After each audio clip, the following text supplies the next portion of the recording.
probably some balance issue right there. Does why say people almost are the so same afraid to with say that. that, like, all factory build versus Zerg, you know, Hellions, tanks, and Thors. Yeah. Yeah, I'm not as, I don't know as much about TVZ to know about whether that's imbalanced or not, so I can't really comment, but yeah. Alright, let's talk about some of the most recent... Actually, this is one of the things that did come up in that thing. When I was looking at the patch notes for patch 13, when I found out that they were going to make massive units smush force fields, your name instantly popped into my head. I was like, I need to know what Orb thinks about this right now. That's what everybody said in the thread. They're like, oh, I can't wait to see what Orb's going to say about that. Weren't you, like, known for your sentry play, or... Yeah, that was what I got famous by in like the first couple months of beta. Was I just went Zealot Sentry like all the time. You know, especially in like the first week of beta, Protoss players, almost every Protoss player, like at least I would guarantee you at least 95% of Protoss players, like they found out that Immortals and Colossi were OP, and so they just went Immortals and Colossi like every game. And I was like, this is BS. These units are way too powerful, and this is just stupid. And they're just gonna nerf them eventually. So I just restricted myself to never build any robotics units other than, you know, observers and war prisms, and so I got known by my, like, you know, force field usage, because every other Protoss was just, you know, using these units that you attack move with, which I found extremely boring. And I got, you know, known for my force field usage, and then when I started incorporating storm in, and I would force field units and storm them, I got known for that. So yeah, whenever there's a force field change, people are always like, you know, oh, Orb's gonna have a strong opinion about that, and I do, but not as much as you'd think. Like, I mean, it's kind of dumb. It's like there were a number of suggestions to quote unquote nerf force field that I thought would have been reasonable, and unfortunately, it seems like Blizzard chose one of the worst ones, and then they bastardized it. That's not a word. Bastardized it? Yeah. I don't know what the fuck I just said.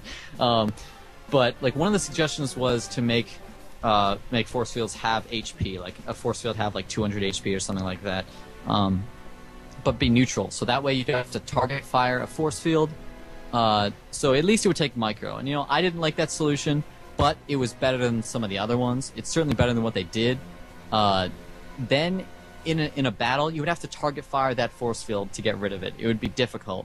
You'd actually have to do something. Right now, it's just, you know, you attack move, and your Ultras or Thors or Colossi just happen to walk over the force fields, and, you know, it completely removes micro from the game. I made two suggestions that would have been fine with force field. I made a suggestion to either one of the following two things. Either make it so that, or both, I guess. Make it so that you couldn't put a force field intersecting with another force field. That would make it harder. That would make it just a little bit harder to place them when you're like walling an army off, like you know, splitting an army in half, because you'd have to place them a little bit more accurately than just spamming them all on top of each other. It would also make it more difficult to completely wall off a ramp permanently, like people like to do sometimes, because you would have to get the timing right to place it after the previous one died. You wouldn't be able to just put it right on top of it. And the other idea I had was to make it so that you could put force fields. You could not put force fields on top of other units. Kind of like when you place a building, you can't put it on top of an enemy unit. And a lot of people are like, well, that would make force field useless. Well, I don't think it would make it useless. First off, you'd be able to use block ramps. And secondly, I think it would just take a lot of skill, because, you know, there's walling an army in half is not the only way to use force fields. You can put a few select force fields in front of an army and move your army back a little bit, and they'll get funneled through the little spaces between the force fields, and that's another great way to use force field.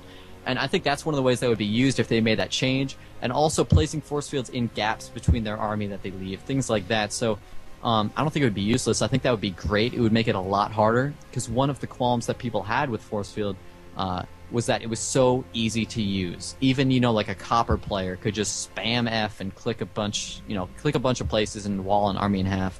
And, you know, in Brood War, things like that were so powerful were difficult to do.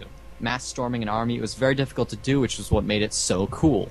You know, it's like, oh my god, I can't believe this guy pulled this off. So I think if they made it harder by doing one of those implementations, that would be a better solution. But as they did it, they just ruined PvP even more than it was, in my opinion. Like, PvP has gone through a bunch of stages, and almost all the stages have involved Colossi extremely heavily.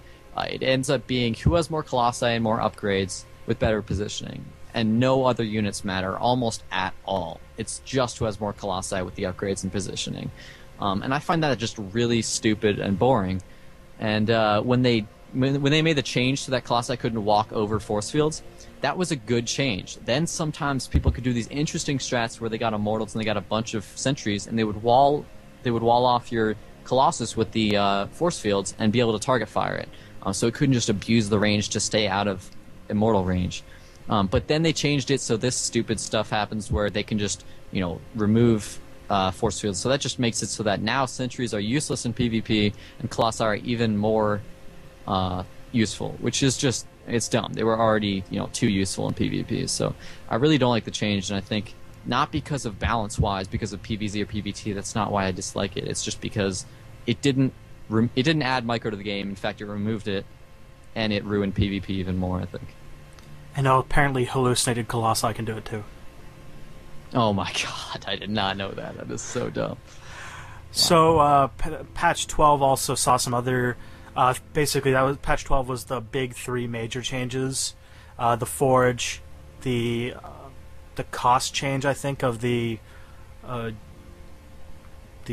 Stim Pack combat shields change. Oh, yeah. And the Roach 2 food change. Oh, yeah. And then patch 13 was the one that came out a little while back that broke BattleNet, and I don't remember what it did for balance exactly, but it was one where they changed Ultralisks and like a bunch of other weird stuff.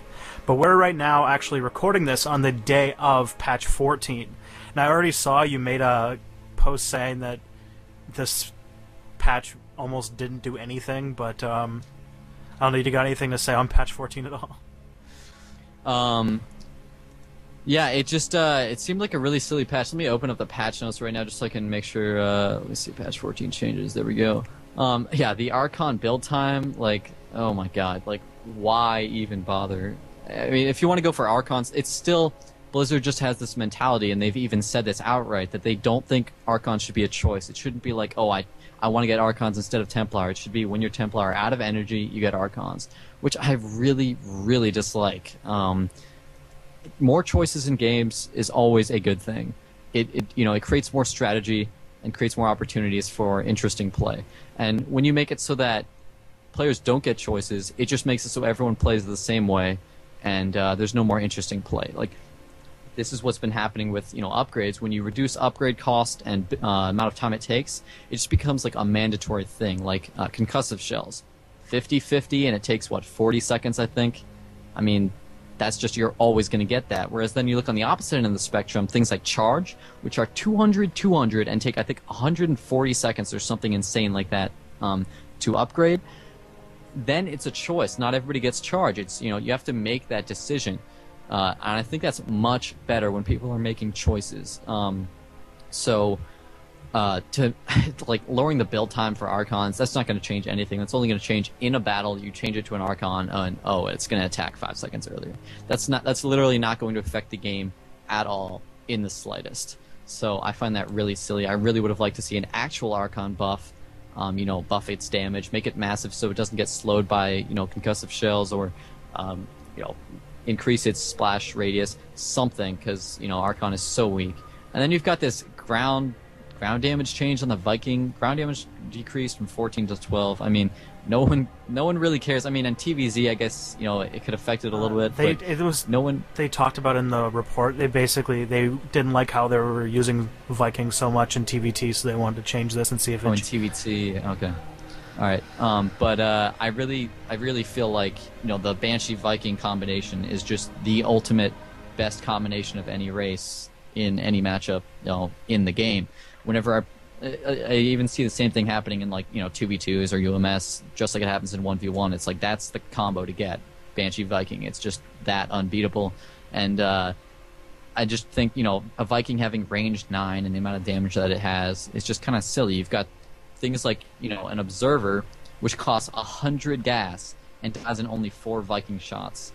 And the Viking attack range is almost, I think, longer than the Observer's sight range or something, so it becomes impossible to deal with cloaked Banshees when they have Vikings protecting them in scans, or a Raven.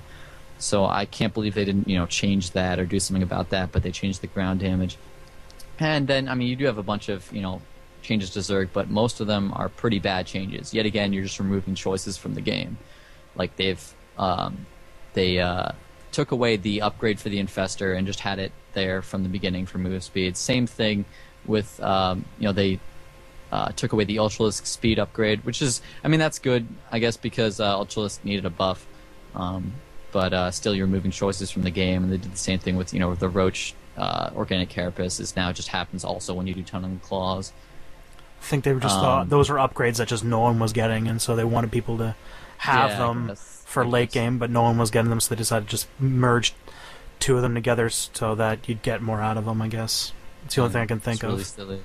The only good change there is the increasing the cost of the speed for Overlords. That was another one of the